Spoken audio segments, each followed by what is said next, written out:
Yo, what's up mga kasabwat? Welcome back po sa aking channel. It's Kagawad TV. Ngayon po ay kumuha tayo ng motor na makakasama natin sa hanap buhay. At ang isa po sa aking mga napupuso ang motor ay ang Motorstar Easy Ride 150P. Napakaganda po ng pormahan. Ito po ay FI na, kaya masasabi kong mas magandang piliin ito dahil matipid na po sa gasolina. Sa pormahan po ay talagang mapapango ka dahil hindi ka natalo. Ito po ay inspired sa design ng PCX 160 ng Honda. At kung hindi pa kayo nakakaipon at wala pa kayong budget para pambili ng mga branded na motorcycle tulad ng PCX, ito po ay saktong-sakto sa atin. At sa mga tao nagsisimula pa lang, nakaka-excite naman. Inaasikaso na ni Kuya yung motor natin. Oh. Parang sarap na i-ride. Nakakabit yung side mirror, guys. Easy Ride 150. FI Motorstar, oh. Unang rides ngayon. Wala kami dalang helmet. Buti na lang holiday. Sana walang sumita. Meron naman previous na isang helmet. Kaya may lalabas ko ito ngayon. Ang laki ng kaha, guys. Sulit, oh. Ang laki, ilang litro kaya to. Dami ka may lalagay dito, eh. Sigurado kasya dito ang half face helmet.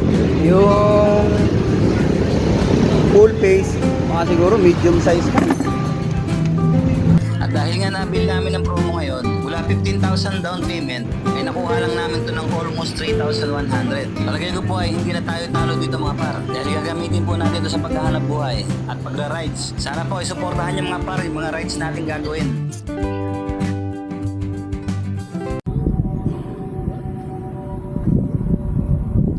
Ito si Popoy mga brad. Isa siyang Easy Ride 150P FI. Bakit Popoy? Kasi nga may P dun. May P siya dito.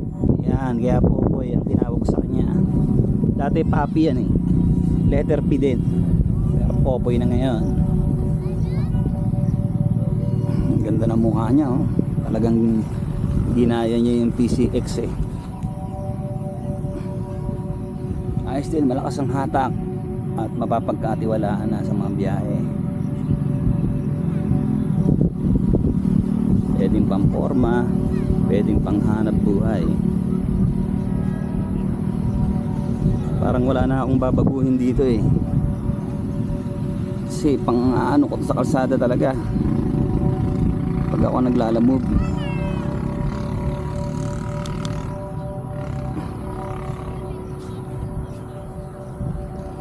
Magagamit dito ang kanyang yung buong tibay ba, buong capacity, anong tawag doon, basta sana tumagal. Kasi alam mo na, ang trabaho sa lalamove sa kalsada lagpas 8 oras, kaya handa ako to. Siyempre bibili na rin ako ng mga parts nito, ng mga madaling masira.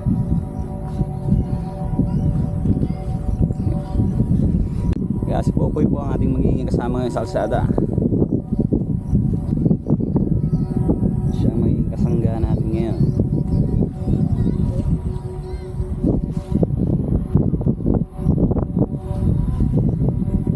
Malaki din ang gulong niya, pero mas malaki ang gulong PCX. Forma, hindi ka natalo. Pinili ko yung puti kasi talagang maganda tingnan pag puti. Sana abangan nyo yung mga rides namin ni Popoy. Si Popoy Palaboy, bagong pamilya sa Kagawad TV.